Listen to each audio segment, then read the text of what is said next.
wabarakatuh, and good evening to Prof. Mas and all my friends. Today, I am NURUL NADIA binti AZIZ and my friend NABILA binti AZAHAR representing about juvenile delinquency, specifically regarding perspective on delinquency and violence in school. Here is all the contents that we are going to present today.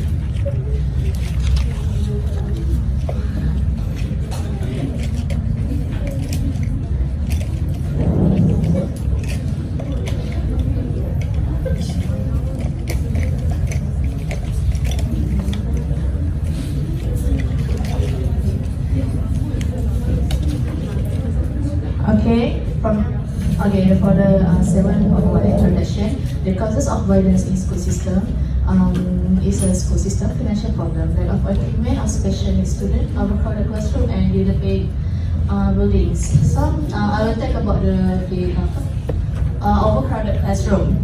Okay, because of overcrowded classroom, the teacher have a problem to take care of discipline of the students because of a lot of students in the tiny classroom.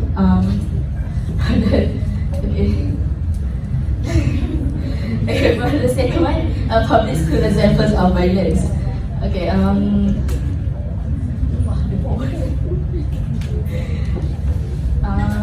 the bullying by peers. The teacher and the student from the peers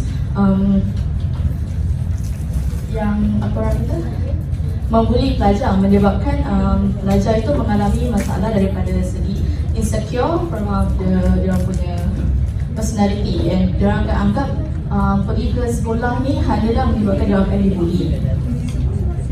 Okay, the third one, part of the effort to contain or limit victimization. School security programs. I will take the school security programs. So okay, the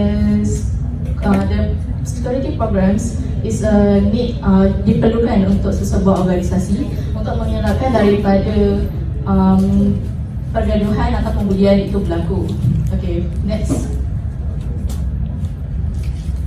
The socialization process, rewards and punishment.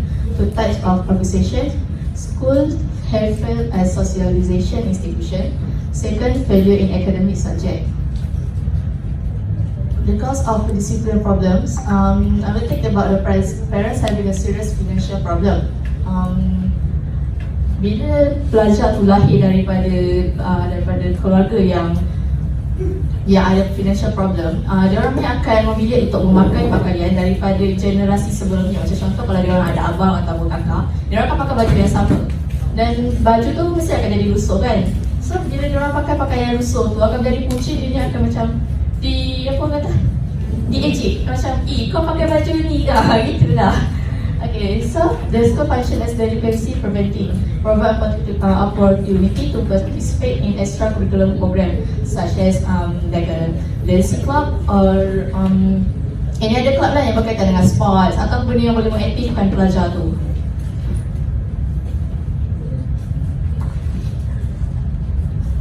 Okay, now let's continue with 7.3, school environment and delinquency. In some cases, a school where extreme violence such as mass killing of students occur where violence is least expected. There are variety reasons of reduced opportunities for positive social interaction between school personnel and students.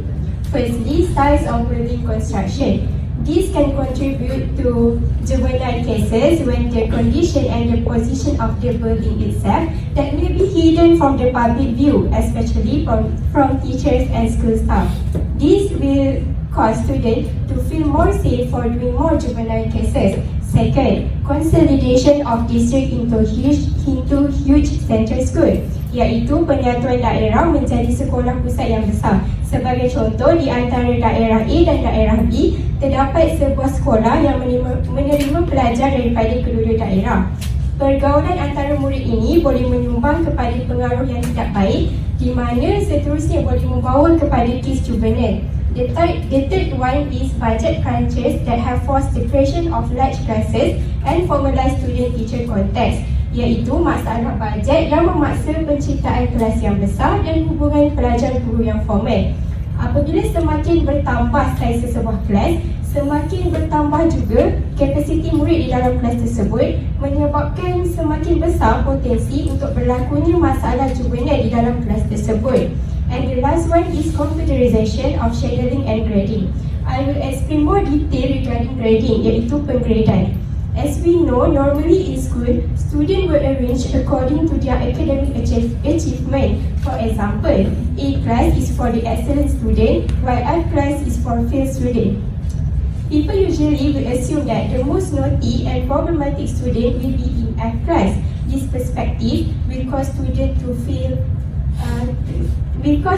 to create more problems as they already have been inside at first. Okay, moving on to the next one. School climate and school disorder. What is actually school climate? School climate is the quality and the character of school life. Let's look for the concept of school climate first. Communication patterns, role relationship between student and staff, norms about what appropriate behavior patterns of influence, friendship patterns between student peers, protection from victimization, and discipline measures within the school. All these points really play important role in order to create positive school climate. For example, student behavior itself are the biggest contributor in impacting school climate. Second, we also have school climate measurement scale. Students' characteristics including involvement in school activity, positive peer association, belief in school rules, respect for students, effort in school, and school rewards given. I will explain the last one, school rewards given, as the example. For example, by doing this school rewards, students will have more spirit not only to do well in their study, but also in taking care of their manner and behavior. For example, they can have best personality and character student award. Jadinya, dengan penganugerahan sebegini, pelajar akan lebih bersemangat untuk menjaga tingkah laku mereka. Okay, last but not least, we have the psychosocial climate measurement, perception of school safety, clarity of the rules, fairness of the rule, respect for student influence in school affairs, and administration planning and action. All these measurements, including school safety, rules, and administration action, really play important role in order to prevent any school disorder from happening. Okay, so we cannot deny that positive social climate can reduce social disorder created by cooperative and coordinated effort of administrators, teachers, parents, and other community members. Okay, so we will talk about the use of medication as a control mechanism. Most frequently, the disorders handled with drug therapy in the school is attention deficit disorder. What is attention deficit disorder? ADD is a term to use for the students yang ada masalah untuk fokus dekat dalam kelas walaupun tiada sebarang gangguan yang boleh mengalihkan dia punya perhatian. So, researcher doktor ni percaya yang penggunaan drug boleh drug as Ritalin akan boleh membantu ADD children ni untuk stay concentrate dekat dalam kelas. Okay, so the character of ADD is in attentive, impulsive, and hyperactive behavior. Okay, the function of medication for ADD student is to maintain proper control of their behavior in the classroom, develop social relationship with adults and their peers. Please. Next. Okay, so aspiration of students, fear of failure, and delinquency. First, graduating from high school was seen as a ticket for finding employment. However, the cost of a college education has increased so much that it has become difficult for parents with average incomes. And high school for some was viewed as an ideal pacifist in their life that had to be endured but of no real significance. So, dekat sini kita akan dapat lepasan high school ni, diorang ni nak sama belajar. Tapi disebabkan diorang ni datang daripada keluarga yang income dia sedang-sedang, yang boleh yang sedang lah. So diorang ni tak nak diorang kena bekerja untuk cari diorang punya duit sendiri. Tapi bila diorang masuk dalam pekerjaan ni, diorang akan rasa macam seronok bila dah dapat duit tu. And some of them ada yang pilih untuk teruskan bekerja, dan pada masa yang sama dipaksa untuk masuk dekat dalam fasa adulthood, fasa orang dewasa. So diorang ni akan lebih tak dedah kepada benda-benda yang tak elok. So and kalau yang untuk cari duit untuk bekerja, cari duit untuk belajar ni, diorang pun akan terpaksa untuk buat benda yang sama. Tapi depends pada orang tu lah, sama ada diorang ni akan control diorang punya behaviour ataupun diorang akan buat benda yang bukan-bukan. Okay. So the deviant behaviour is a property destruction, bullying of students, drink alcohol and drug usage, disobeying the rules and regulation of school.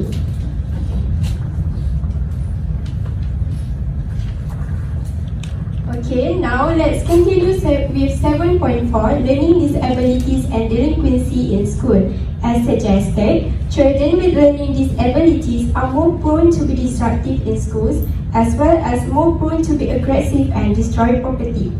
Walau bagaimanapun, bagi sesetengah kes, ada sesetengah murid yang dia kalau boleh tak nak pun orang tahu yang dia ni bermasalah ataupun berkeperluan khas. Bagi sesetengah kes yang lain pula, ada certain guru dia ambil jalan mudah di mana dia mengelak untuk berhadapan dengan pelajar yang bermasalah ni, sebaliknya meminta agar pelajar tersebut dikeluarkan daripada kelas.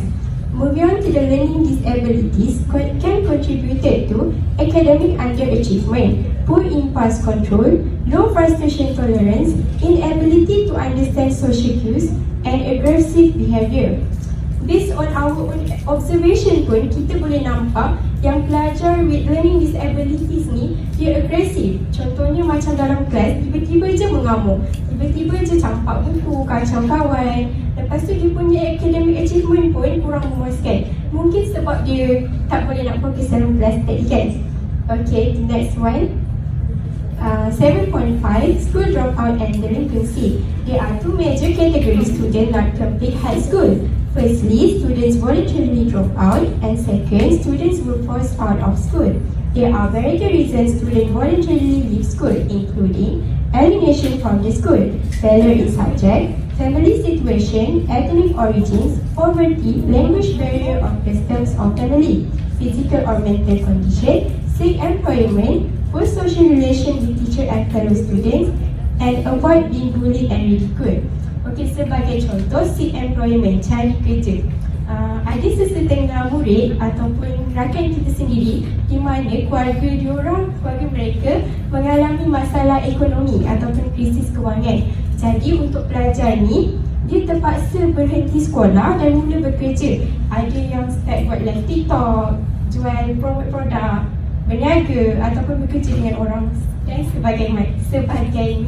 Tetapi jadinya keutamaan pelajar ni waktu tu lebih kepada untuk mencari duit instead of sambung belajar.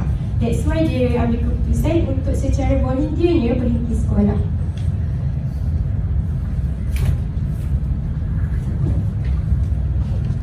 Okay, so 7.6, removal from school, suspension and expulsion. Minor criminal being assumed by the criminal justice system, trespassing iaitu menceroboh, minor property damage, kerosakan harta barang, unauthorized interest into school building, pencerobohan dalam bangunan sekolah. Okay, so what is a zero tolerance? Zero tolerance is a strict enforcement of school rules against behavior. Okay, so the zero tolerance policies have led to a decline in the discretion school administrators in mechanization. Various sections of the code pertain to the number of days allow for suspension for violation of the rules. Okay, so the two behaviors such as aggression and weak study skills adalah punca kenapa zero tolerance policy ini diadakan. And the teacher believe that high aggression and weak study skills among the students yang adalah berbanding dengan low aggression and orang yang ada study skills, diorang akan dua ni akan lebih mudah untuk drop out daripada school dan lebih cepat berbanding dengan orang yang bertentangan dengan mereka. Okay, next. Okay, so 7.7 alternative school programs involve small class size and testing. So the factors of alternative school program AZIZ is individual attention, behavioral contracting, assistance with special program students. Okay, so alternative school programs ni diwujudkan, dihaskan kepada lebih dihaskan dan dikhususkan kepada pelajar yang memerlukan special needs lah, pelajar yang ada masalah dalam concentrate ataupun pelajar yang memang ada problem dekat dalam pembelajaran diorang lah. So the types of students needs is security, social needs, self-esteem, and self-actualization. So the four of this is must lah untuk student needs.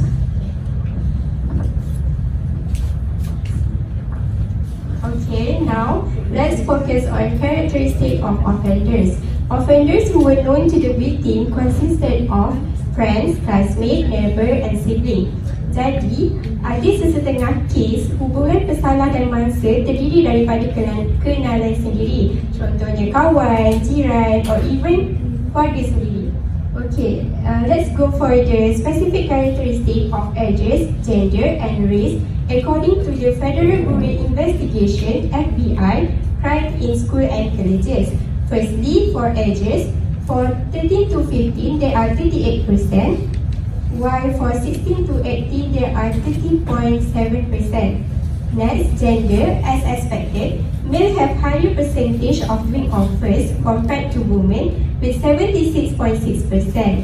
And last one is race. White people have the highest percentage, which is 71.1%, followed by the black people 27.4%, and all others with below than 2%. Okay, there are two common types of weapons used. Firstly, personal weapons such as offender's hand, feet, and fist. Okay, second, handguns and firearms like shotguns and rifles. Next, types of offences reported. For offence against persons, simple assault constituted largest category, followed by intimidation, ugutan, negligent manslaughter, pembunuhan secara cuai, forcible rape, rogol secara paksa, statutory rape, rogol secara rela, kidnapping and abduction, penculikan, aggravated assault, serangan yang teruk. Anti-bullying programs and improved security program had an effect on reporting and detection of crime. The 7.8.3 property crimes in the schools. Property crimes frequently committed in the school includes yang this one of property ni sebenarnya adalah vandalism. Okay, this one is vandalism, larceny and burglary, breaking and entering, stolen property offences, arson, and yang ini pencurian untuk berkaitan dengan barangan-barangan yang berkaitan dengan motor lah. So the 7.8.4 statistics of crimes in school. Violence prevention programs help to reduce opportunities for criminal behavior and effectively instruct young people to resolve conflict and express feelings safely. Okay, this one maksudnya violence prevention program ni membantu untuk memberikan peluang lah kepada mereka yang ada kaitan dengan criminal behavior, and untuk membantu pemuda-pemudi ni untuk lebih bersifat terbuka untuk menceritakan masalah apa yang diorang alami, dan untuk menyelesaikan konflik apa yang diorang ada lah, apa yang diorang alami lah semua tu. Okay, so next 7.9 school shootings. Kita akan ambil pada satu topik dia. 7.9.1 victims of school violence. Factors increasing risk of student being a perpetrator of violence. First, having a history of violence. Second, being involved with drug, alcohol, or tobacco use. Third, having delinquent association. Fourth, being a member of disorganized family.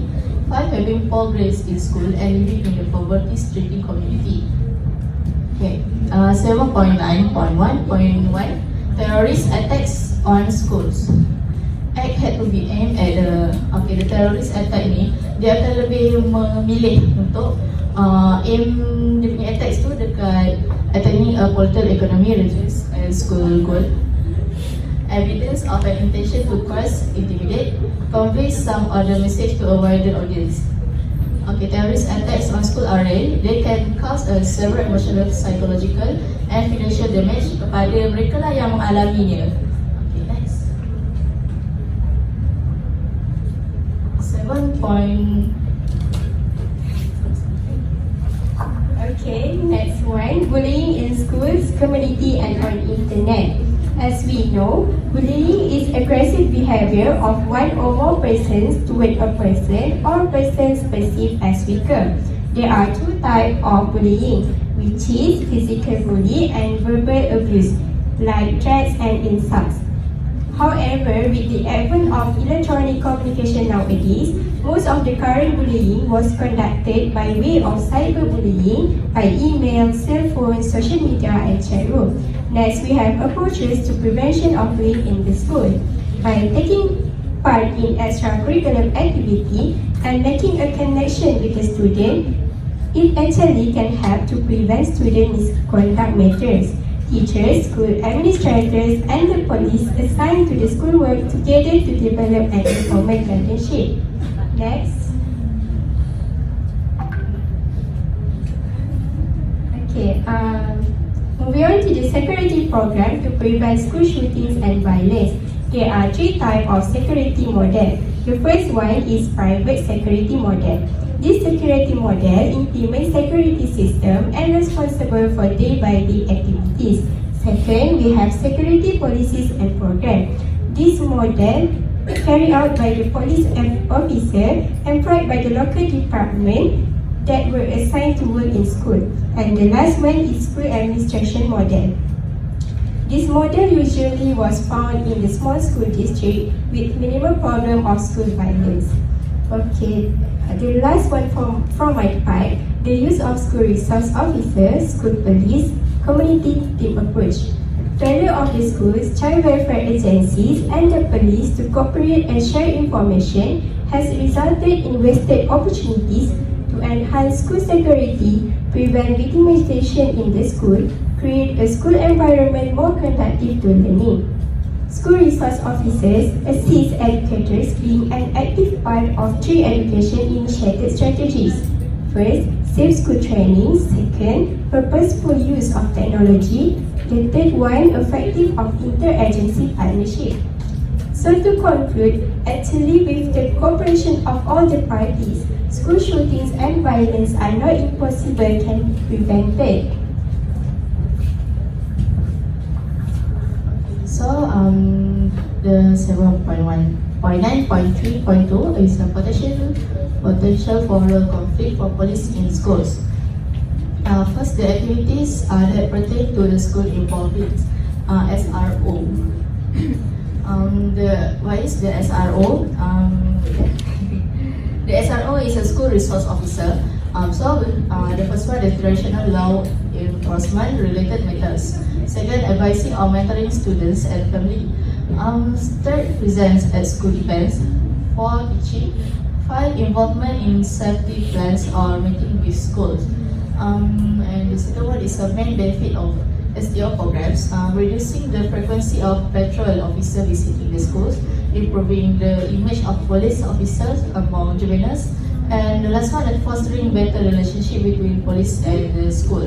Okay, so the potential in penggunaan peranan polis di dekat dalam sekolah ni nak menunjukkan yang diorang ni amat berguna lah dan penting untuk perkembangan untuk menyelesaikan sebarang konflik yang berkaitan dengan sekolah.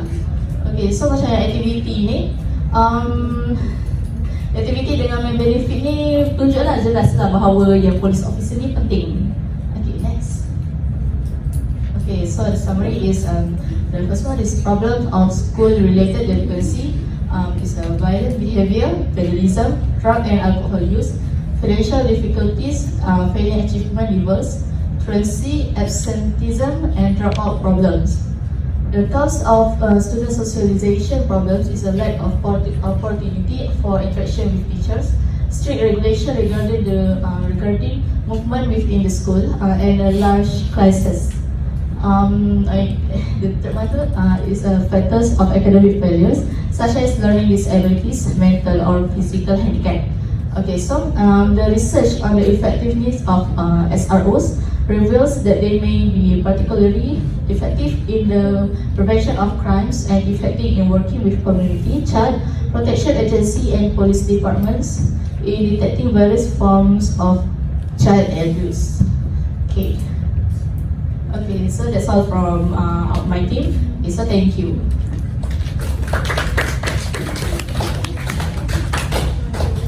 Okay, let's continue with Q&A session. Before we giving you some question, I would like to give space for you guys to ask a question first. So is there any question to ask?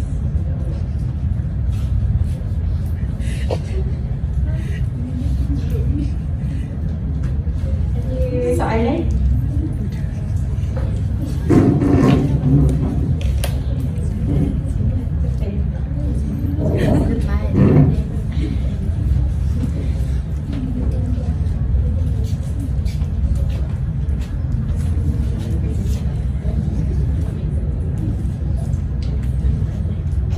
Soalan saya, apa beza antara rogol secara paksa dengan rogol secara random? Yang korang ada bentang, tapi korang tak terangkan. Okay. Perbezaan antara rogol secara paksa, possible rape, ataupun rogol secara random, statutory rape.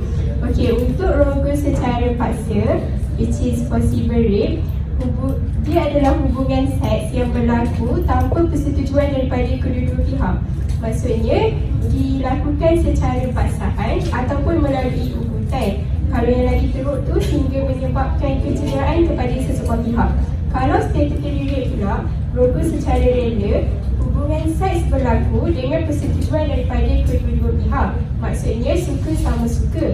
Tetapi dia masih dianggap sebagai rogol sebab individu tu dipercayai terlalu muda ataupun underage untuk secara legalnya, secara samnya menyetujui hubungan seks. So dia untuk kes ni berada di bawah Seksyen 375 Kanun Kesiasaan. Okay, now my turn pula nak tanya you one question. Satu soalan je.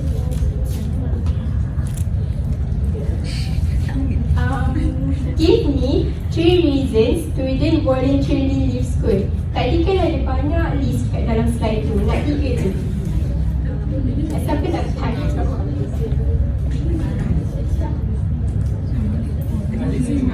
Ada idea? 3 reasons student voluntarily leave school. Dia ada point-point, banyak point ni.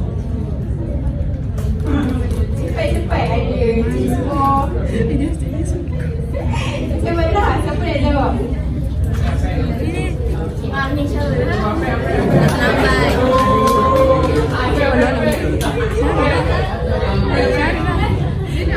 Dia dah bangun. Dia dah bangun dah.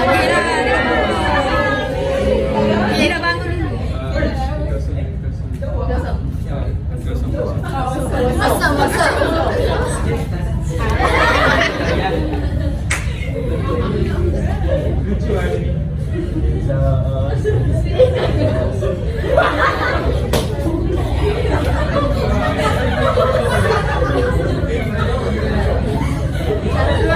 So tadi dah lupa dah jawab pasal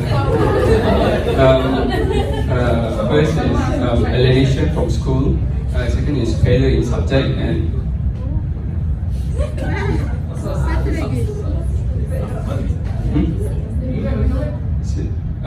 family problems. Okay.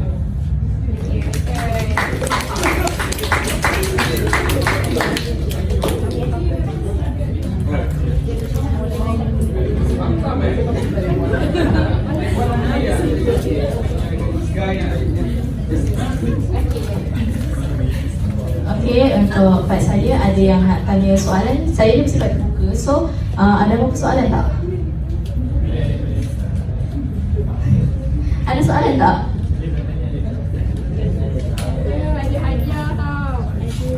Kalau tak ada, saya proceed kepada saya yang bagi soalan lah. Betul? Tak ada Tak ada. Okay, so disebabkan itu, okay, saya akan beri soalan. Drug apa yang digunakan untuk okay, drug apa yang digunakan oleh researcher ni untuk pelajar? Ritalin.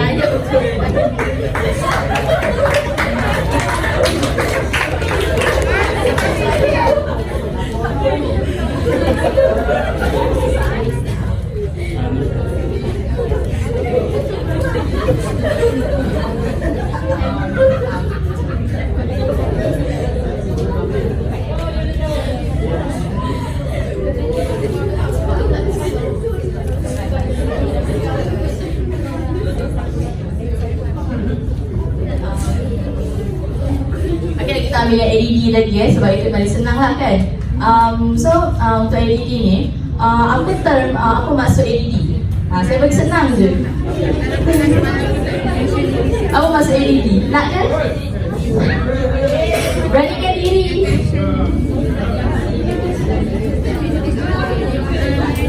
Ada tak? Okay.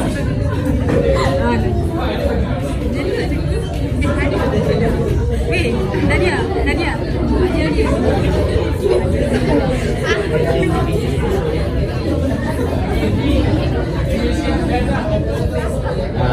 ADD stand for as usual.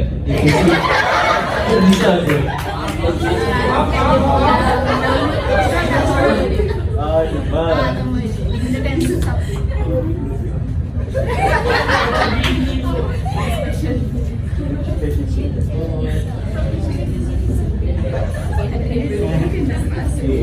ADD ni digunakan untuk budak special trade kan.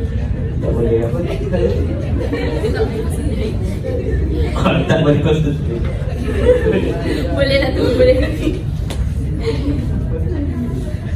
Lakuk je lakuk.